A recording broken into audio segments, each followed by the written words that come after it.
The biblical account of Adam and Eve has long been a subject of study across multiple disciplines, including theology, history, psychology, and even biology. It is often regarded as the origin story of humanity, but it also raises many intriguing questions about the nature of life, death, and the beginning of human mortality. One of the most significant questions that emerge from this narrative is, who died first, Adam or Eve? In this analysis, we will approach this question not from a theological perspective alone, but through a multidisciplinary lens, examining biblical texts, historical interpretations, and even apocryphal sources to explore the implications of this pivotal moment in human history. Genesis and the creation of humanity. According to the book of Genesis, Adam was the first human being created by God. The text states that God formed Adam from the dust of the earth and breathed the breath of life into him, marking the beginning of human existence. Eve was created later, from one of Adam's ribs, signifying a deep connection between them. Together, Adam and Eve were placed in the Garden of Eden, a paradise that represented the ideal environment for human life. In this context, the creation narrative provides a foundation for the study of human origin, emphasizing both the physical and spiritual aspects of humanity. But it is with their fall, an act of disobedience, that the question of death arises. The fall and introduction of mortality. In Genesis 3, Adam and Eve are presented with a choice by the serpent, to eat the fruit from the tree of the knowledge of good and evil, a tree that God had explicitly commanded them not to touch. Eve eats the fruit first and then offers it to Adam, who also consumes it. This act is pivotal, marking the entrance of sin into the human experience, and, according to the Bible, the beginning of human mortality. God's response is a clear decree, "For dust you are, and to dust you shall return," Genesis 3 verse 19. The theological implication here is that death enters humanity as a direct result of sin. But from a scientific perspective, the concept of death is far more complex. Mortality, in the biological sense, refers to the inevitable decline and end of an organism's life cycle.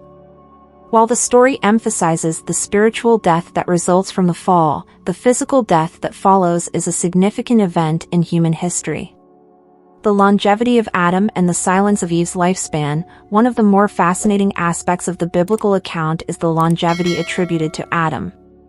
According to Genesis 5 verse 5, Adam lived for 930 years. This long lifespan is consistent with the biblical tradition of exceptionally long lives before the flood. However, the Bible does not provide any such information about Eve's lifespan. This omission has led to a variety of interpretations. From a purely historical perspective, the absence of Eve's death in the text could be seen as an intentional decision, perhaps meant to highlight her symbolic role as the mother of all living, Genesis 3 verse 20, rather than focusing on the physical details of her life and death. Some scholars have speculated that the omission of Eve's death may reflect a cultural or theological desire to maintain her significance as a maternal figure. If we assume that the texts were written with certain cultural ideologies in mind, this silence may have served to elevate Eve's symbolic importance over the physical details of her existence. Apocryphal texts and additional perspectives. To gain further insights into this question, we turn to apocryphal texts such as the Book of Jubilees and the Book of Adam and Eve, which provide alternative accounts of the lives and deaths of Adam and Eve. These texts, though not considered canonical by many religious traditions, offer a unique perspective. According to these writings, Adam's death occurs first, after a period of illness. Eve's reaction to his impending death is described as deeply sorrowful, and in some accounts, she mourns his passing so intensely that even the angels take pity on her. These apocryphal traditions suggest that Adam's death was first, which aligns with the understanding that the male figure in many ancient cultures was often viewed as the head of the household or the first among equals. The symbolic implications of Adam's death could also suggest the primacy of man in the Genesis narrative. These texts present a chronological account of their deaths, with Adam passing away first, followed by Eve. Yet, even these alternative texts do not provide a precise timeline, leading to further ambiguity regarding the exact order of events.